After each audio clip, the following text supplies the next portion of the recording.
Kunst are șansa să vă povestească despre această perioadă în limba engleză, ca să înțelegeți foarte bine ceea ce vrea să spună. Da? Na, szóval a helyzet az, hogy tanárom volt az abszolút akinek a tanársegédje ez a Kunst kollega, most már 78 éves.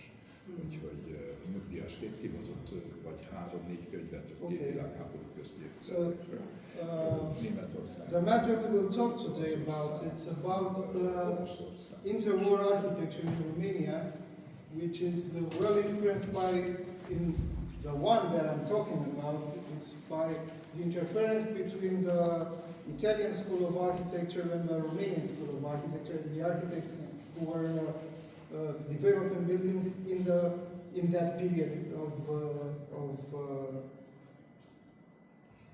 of time. The presentation I was supposed to talk about, it's about a specific architect, but I'm going to make it general so it's not so specific.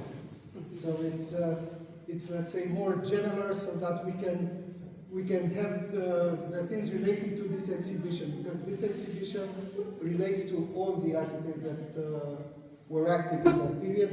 It's not let's say a very exhaustive exhibition, but I think they're the main buildings from mainly Bucharest. So this is forward.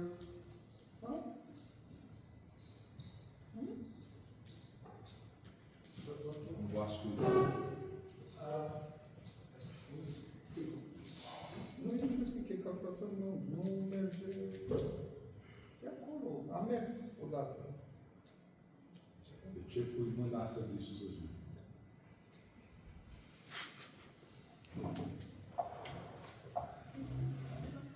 Okay. So, we're talking to the influence of the Italian rationalism. That's the, let's say, the second part of the Italian architecture is the fascist architecture, which was built through the last period of the Mussolini era. So it's mainly by discussing the architecture made by architects like Piacentini, Michelucci, Di Debbio, and that's if we want to say it in a, let's say, in a more simple word, it's the one abstract interpretation of classical architecture, because that kind of Italian rationalist architecture is an interpretation of the classical style. It's not, let's say, a transposition of the classical style like the German and the Soviet kind of classic architecture, the totalitarian architecture was made, but it's an abstract and, let's say, upscaled interpretation, which we see in the Italian architecture and mainly as an influence in the Romanian architecture also. So that's the, let's say, the parallel we're making through the main architects from that period from Italy and the main architects from that period in Romania, because it was, in our view, the single time when architecture in Romania was in sync and eventually also in avant-garde with the world architecture.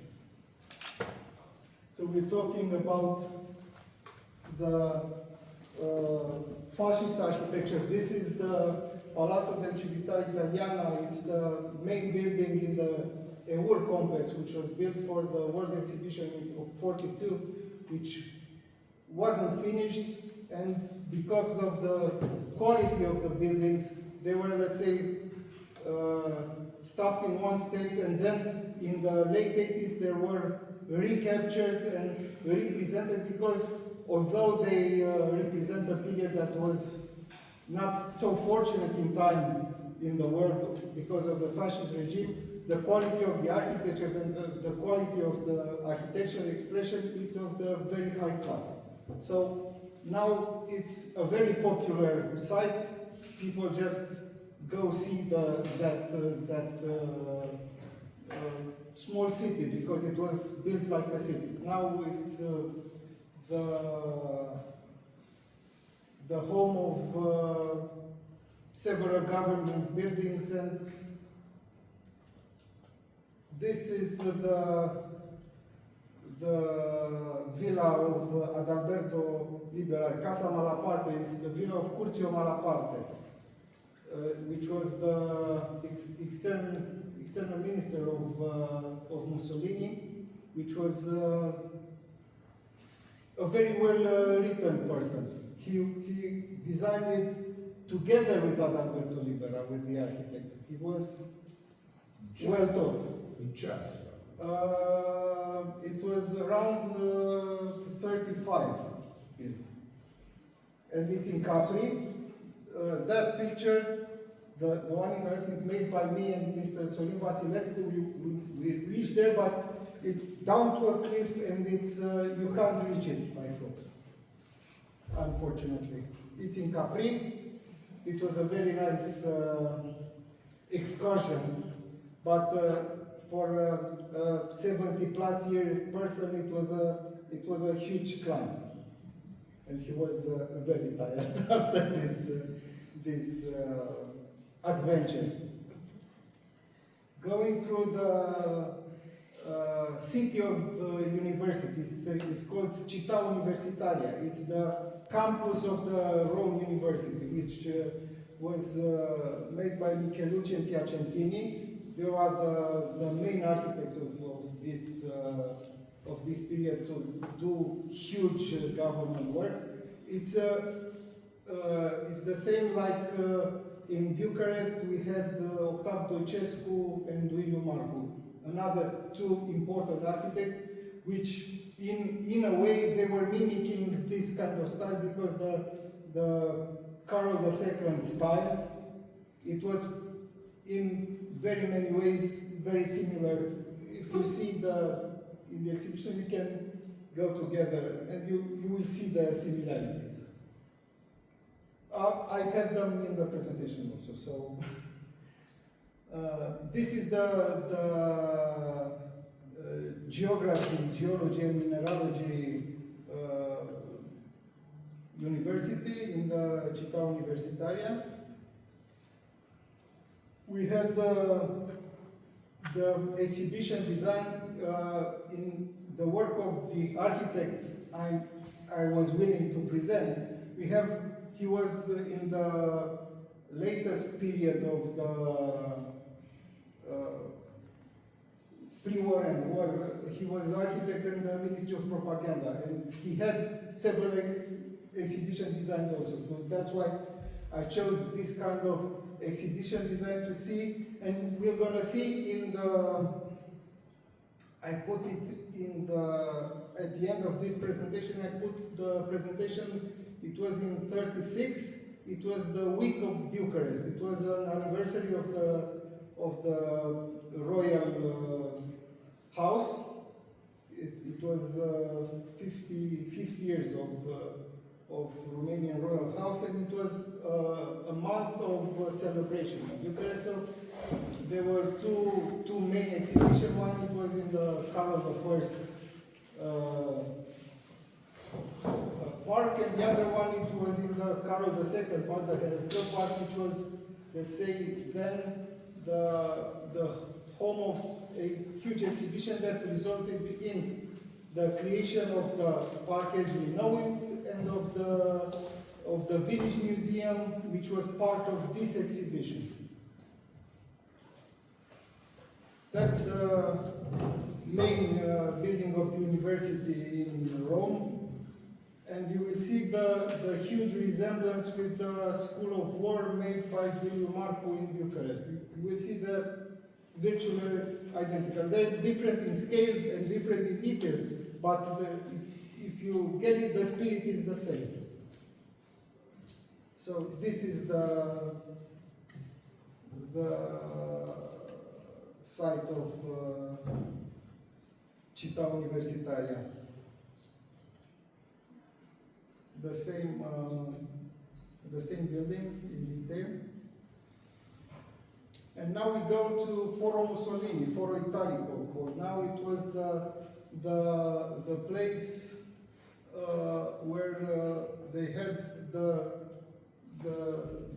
huge, with the Olympic Stadium, with the huge palestre, the places where you have to train.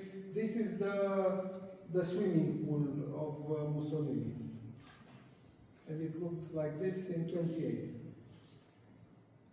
So, for us as architects, we don't think ideology, we think the craftsmanship of those architects and of those workers, because if you look at this building, you can place it in any period, because it's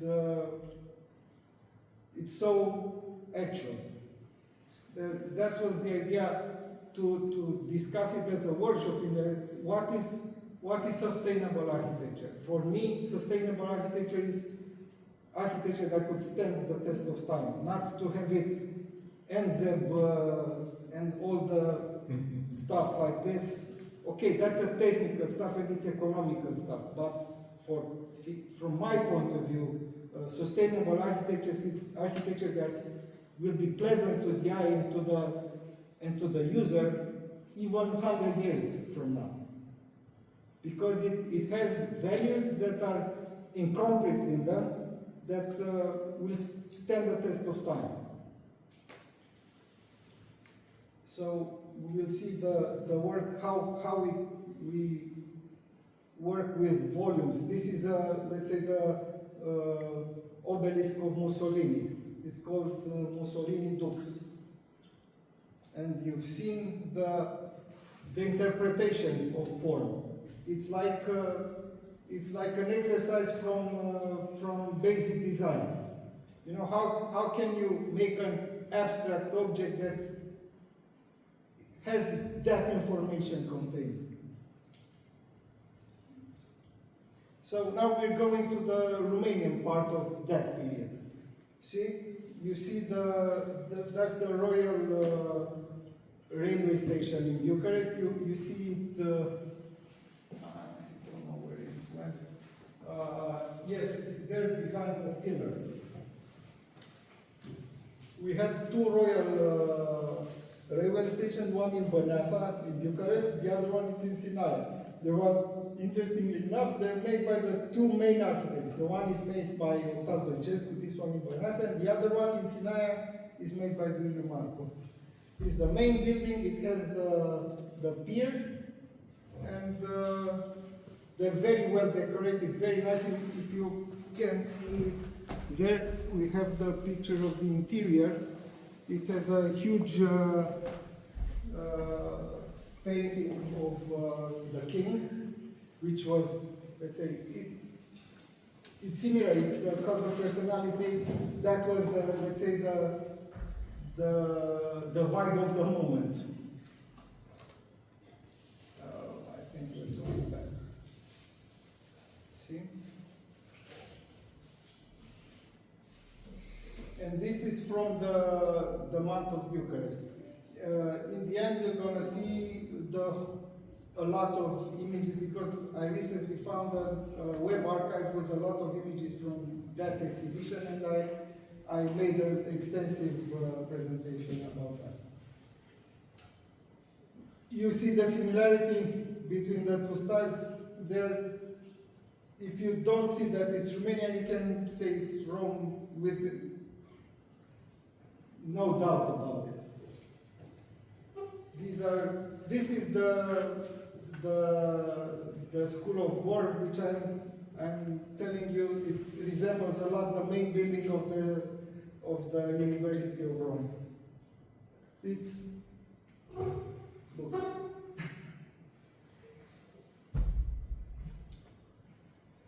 Now it looks a little bit different, because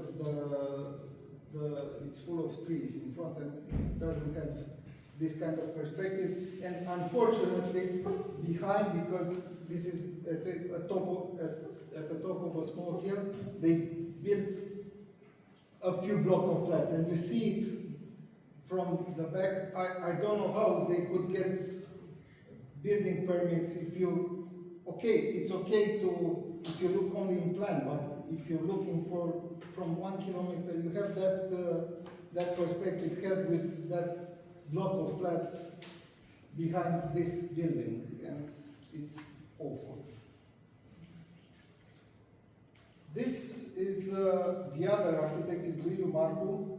What is very interesting about this picture is that the building in the right-hand side is the workshop of my great-grandfathers. They were doing, this is, let's say, a later picture. It's in the, if I'm checking the cars, it's in the late 60s. Now the building is defunct, it's demolished, and it was a shoe shop.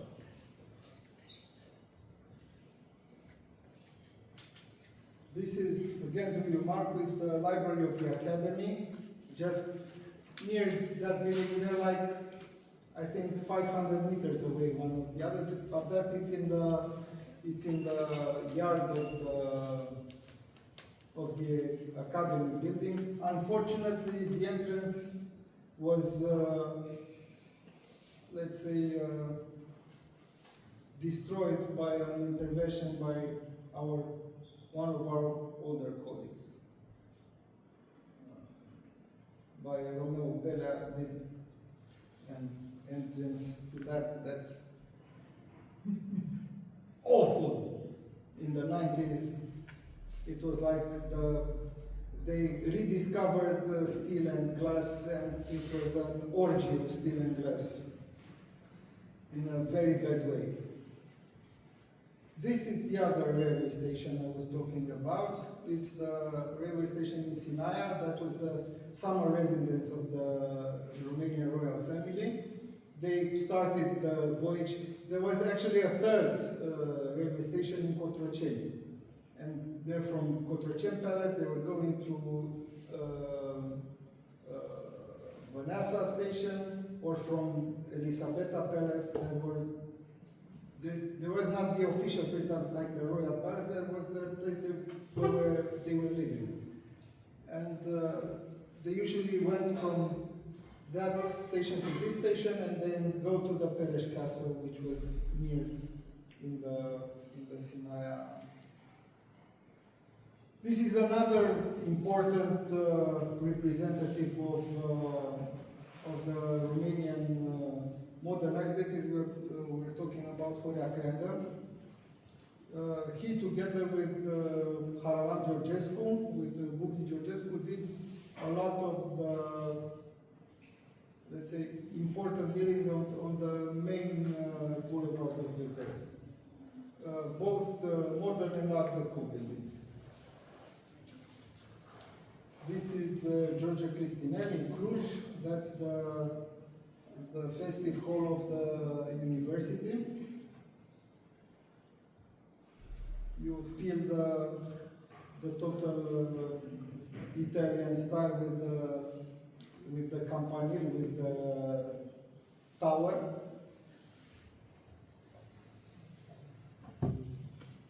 So now we're going through, I'm going to skip the work of Nicolae Cucu because it's, let's say, it's too specific. Let us go to the, just a few accolades. These are the exhibitions. This is for our Moldavian colleagues. Pentru colegii din Basarabia, asta era expoziția recuceririi Basarabiei. Da? De sub ruși. Yeah? It was a temporary exhibition in the place where is the actually called Senate Place now, but it's the place where tower building is. This is the pavilion.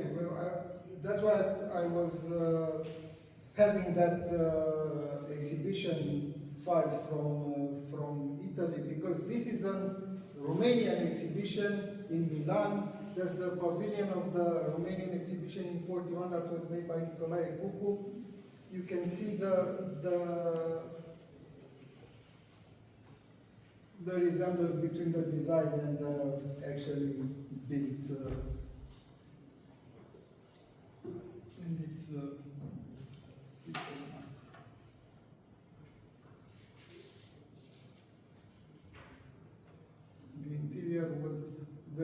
English. It was with very modern materials. It's with stainless steel, with stone.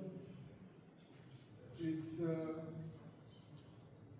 very nice. With the same cult of personality of Antonescu, now not the king. But I think that's the bust of the king, and only the picture is with Antonescu. Because the head of the state was the king. The dictator was only, you know, the king. And it's actually also very modern, in my opinion. Can be, if you don't see that the quality of the picture is from the 40s, you can suppose that it's recent.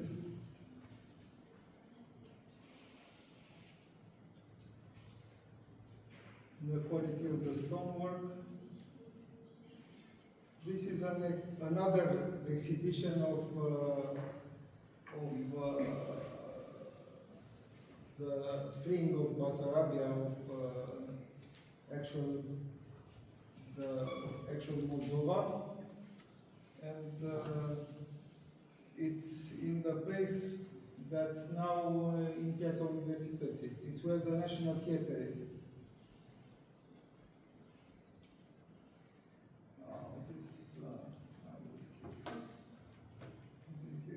So we're going back to that's the month of Bucharest I was telling you about. This is the huge celebration of 50 years of reign of the Hohenzollern family in Romania. So it's with two exhibitions. One was in Carol I Park, the other one is actually now is the Michael I Park in Bucharest. So we're starting as an accolade. That building in the left is made by Petre Antonescu, another architect, which is showcased here. This is the former king with the mayor of Bucharest. These are the works and the plaque that was laid down when the work started. The posters and the whole presentation was in the Senate place, where that exhibition in 41 I was showing you by Nicolae Cucu. This is the image of the, let's say, the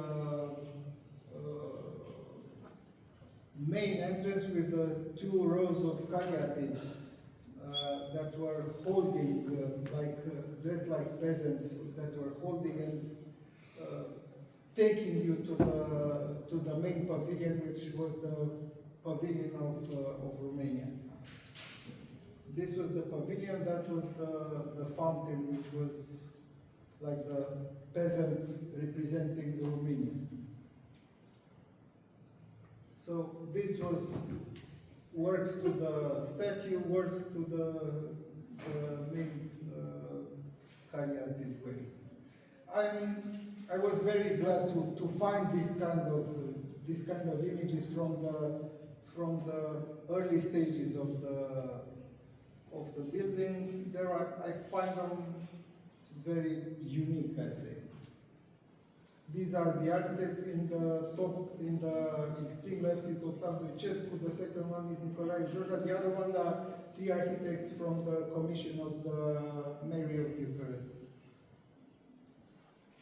They look like a gang from New York. So this is the main pavilion.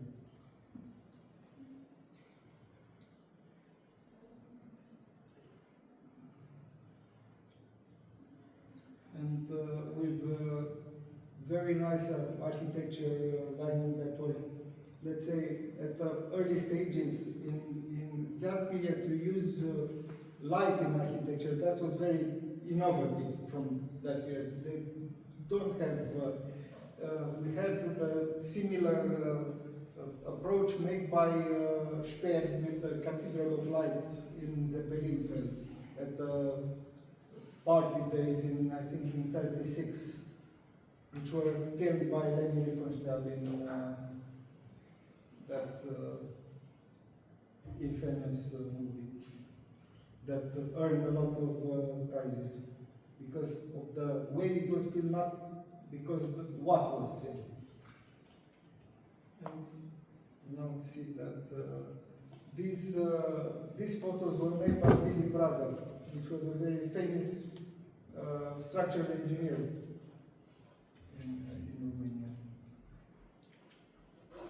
This is the construction site of the other exhibition, which had this Zodiac fountain, which is still standing in Bucharest.